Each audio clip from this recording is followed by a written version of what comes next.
University మంచి భవిష్యత్తు కోసం తెలుగు విద్యార్థులు ఇష్టపడే యూనివర్సిటీ. కాల్ 9059052378 9059052379.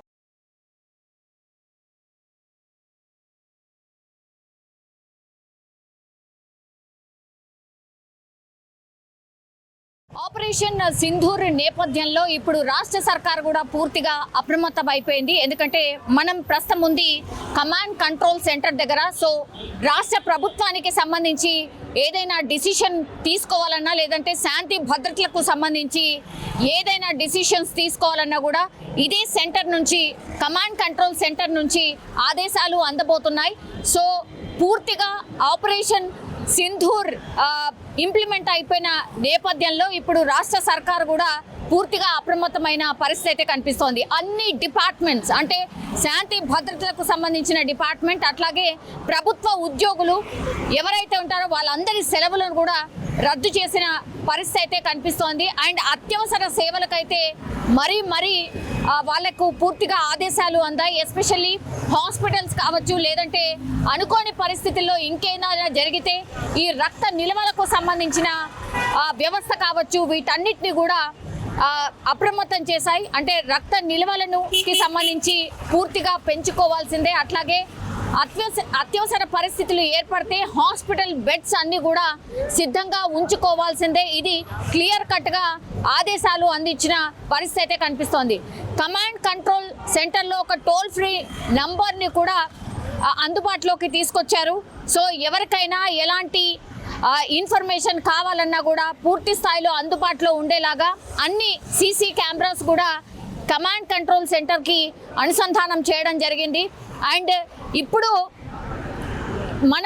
అంటే దేశవ్యాప్తంగా ఉన్నటువంటి ఈ ఉద్రిక్త పరిస్థితుల నేపథ్యంలో ఎక్కడ ఎప్పుడు ఏం అవసరం పడుతుందో తెలియనటువంటి పరిస్థితి. సో హోంశాఖ నుంచి కూడా, లేదంటే దేశవ్యాప్తంగా కూడా హై అలర్ట్ జోన్స్ కొన్ని ఉన్నాయి. అందులో మన హైదరాబాద్ కూడా ఒక హై అలర్ట్ జోన్గా ఉంది. కాబట్టి కొన్ని సున్నితమైన ప్రాంతాలు కూడా మన దగ్గర ఉన్నాయి. కాబట్టి వీటన్నిటి నేపథ్యంలోనే ఇప్పుడు ప్రత్యేక నిఘా కావచ్చు, భద్రతకు సంబంధించి కావచ్చు, పూర్తిగా తమ ఆధీనంలోకి తీసుకున్నట్టే కనిపిస్తోంది రాష్ట్ర సర్కార్ కూడా.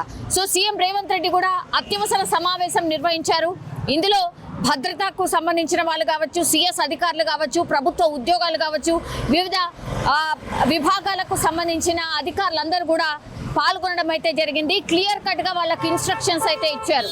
ఇప్పుడు మనము దేశ సైనికులకు మనం పూర్తిగా మద్దతు ఇవ్వాల్సిందే, వారికి అండగా నిలవాల్సిందే. అందులో భాగంగానే మనం కూడా పూర్తిగా సన్నద్ధతగా ఉండాల్సిందే. ఎప్పుడు ఎలాంటి పరిస్థితి వస్తుందో తెలియనటువంటి పరిస్థితిలో ఉన్నాం. ఇదందరూ కూడా మనం చూస్తూ ఉన్నాం. కాబట్టి ఇప్పుడు ప్రభుత్వ ఉద్యోగులే కీలకం కాబోతున్నారు. అలాగే అత్యవసర విభాగాలకు సంబంధించిన అన్ని డిపార్ట్మెంట్స్ కూడా హై అలర్ట్లో ఉండాల్సిందే. తదుపరి ఆదేశాలు జారీ చేసేంత వరకు కూడా పూర్తిగా అందరి సెలవులను అయితే రద్దు చేసిన సిచ్యువేషన్ అయితే కనిపిస్తోంది. సో ఏదైనా ఇన్ఫర్మేషన్ కావాలన్నా కూడా, ఎక్కడైనా ఏదైనా జరిగింది అని అంటే కూడా పూర్తిగా ఇన్ఫర్మేషన్ చేరవేయడానికి కూడా ఒక టోల్ ఫ్రీ నంబర్ని కూడా రాష్ట్ర సర్కార్ ఇచ్చిన పరిస్థితి అయితే కనిపిస్తోంది. సో ఇవన్నిటి నేపథ్యంలో అయితే కమాండ్ కంట్రోల్ సెంటర్లో పూర్తిగా అధికారులు ఎవరైతే కన్సర్న్ అధికారులు ఉంటారో వాళ్ళందరూ కూడా ఎప్పుడు 24/7 అందుబాటులో ఉండేలాగా చూస్తున్న పరిస్థితి. నిన్న అర్ధరాత్రి మనకు తెలుసు 1:28 ప్రాంతంలో ఆపరేషన్ సింధూర్ ఇంప్లిమెంట్ చేసిన తర్వాత ఇప్పుడు అందరు ఎక్స్పెక్ట్ చేస్తున్నది ఏంటి అని అంటే, డెఫినెట్లీ పాకిస్తాన్ తరఫు నుంచి కూడా ఏదైనా రియాక్షన్ వచ్చే అవకాశం ఉంది అని ఎక్స్పెక్ట్ చేస్తున్న నేపథ్యంలో వాళ్ళు దొంగ దెబ్బ తీసే ప్రయత్నం చేస్తారు. ఎందుకంటే మొన్న కూడా ఉగ్రదాడిలో సామాన్యుల్నే టార్గెట్ చేశారు. కాబట్టి ఇప్పుడు కూడా అగైన్ సామాన్యుల్నే టార్గెట్ చేసే అవకాశం ఉంటుంది అని ఎక్స్పెక్ట్ చేస్తూ ఉన్నారు. సో ఎక్కడైనా దాడి జరిగే అవకాశం ఉంటుంది అనేసి కూడా పూర్తిగా ఇన్ఫర్మేషన్ ఉన్న నేపథ్యంలో అన్ని రాష్ట్ర ప్రభుత్వాలు అప్రమత్తమయ్యాయి. అట్లాగే కూడా మన మంత్రులు, అధికారులు, అట్లాగే అందరూ కూడా ఎప్పుడు అందుబాటులో ఉండాల్సిందే. విదేశీ పర్యటనలు ఎవరన్నా వెళ్దాం అనుకున్నా కూడా వాటన్నిటిని కూడా రద్దు చేసుకోవాల్సిందే అని కూడా చెప్పారు. అట్లాగే క్లియర్ కట్ గా కొన్ని ఇన్స్ట్రక్షన్స్ సోషల్ మీడియాకి కూడా ఇచ్చిన పరిస్థితి కనిపిస్తోంది. అనవసర ప్రకటనలు చేయొద్దు, అట్లాగే పాకిస్తాన్, బంగ్లాదేశ్ వంటి దేశాల నుంచి ఎవరైనా ఇంకా కూడా అనధికారికంగా ఉంటే మాత్రం తక్షణమే వాళ్ళని అదుపులోకి తీసుకోవాలంటూ కూడా పోలీస్ డిపార్ట్మెంట్ కి ఆదేశాలు జారీ చేసిన పరిస్థితి కనిపిస్తోంది. 24 గంటలు ప్రజలకు అందుబాటులో ఉండాల్సిందే, టోల్ ఫ్రీ నంబర్ ఏర్పాటు చేయాలి. అట్లాగే కమాండ్ కంట్రోల్ సెంటర్లో పూర్తి స్థాయి సమాచార వ్యవస్థను ఏర్పాటు చేసుకోవాల్సిందే. శాంతి భద్రతలకు భంగం కలిగించే వారిపైన కూడా కఠినంగా వ్యవహరించాల్సిందే అని కూడా పూర్తిగా ఆదేశాలు జారీ చేసిన పరిస్థితి కనిపిస్తోంది. అండ్ ఇవన్నీ అత్యవసర విభాగం కిందకే వస్తాయి. అట్లాగే ఆహార నిల్వలకు సంబంధించి కూడా కొన్ని సూచనలు ఇచ్చారు. ఆహార నిల్వలు తగినంత ఉండేలా చూసుకోవాలని కూడా చెప్పినటువంటి పరిస్థితి. సో అన్నిటికీ ప్రిపేర్ అయి ఉండాల్సిందే అనేటువంటిది క్లియర్ కట్ గా సీఎం రేవంత్ రెడ్డి కూడా అందరికీ ఆదేశాలు జారీ చేశారు. సైబర్ సెక్యూరిటీ మీద పూర్తిగా అప్రమత్తంగా ఉండాలని కూడా చెప్పిన పరిస్థితి. ఫేక్ న్యూస్ పై అప్రమత్తంగా ఉండాలి, అంటే అనవసరమైన వార్తలు స్ప్రెడ్ కాకుండా, ప్రజలు ప్రానిక్ కాకుండా చూడాల్సిందే. ఇట్లా ఫేక్ న్యూస్ వల్ల ప్రజల్లో ఒక ఆందోళన పెరిగే అవకాశం ఉంటుంది.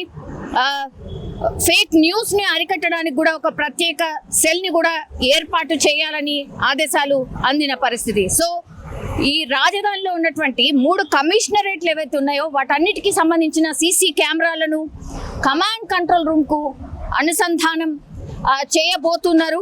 సో అన్ని జిల్లా కేంద్రాలతో పాటుగా సున్నిత ప్రాంతాల్లో పూర్తిగా అప్రమత్తంగా ఉండాల్సిందే అని కూడా పూర్తిగా ఆదేశాలు అందాయి. అండ్ హైదరాబాద్ లోని ఈ విదేశీ రాయబార కార్యాలయాలు ఏవైతే ఉంటాయో వాటిని కూడా కొంత భద్రతను పెంచుకోవాల్సిందే అని కూడా ఆదేశాలు అందాయి. అట్లాగే ఐటీ సంస్థలు, అంటే ఎస్పెషల్లీ మనకు ఐటీ సంస్థలు అని అంటే హైటెక్ సిటీ, గచ్చిబౌలి అటువైపు కదా.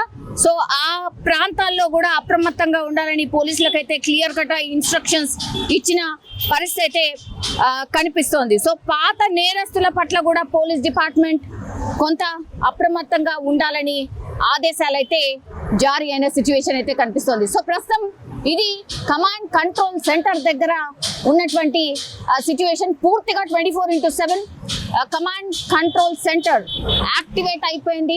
సో సమాచార వ్యవస్థ పూర్తిగా మన రాష్ట్రానికి సంబంధించి ఇక్కడి నుంచే ఆపరేట్ కాబోతోంది.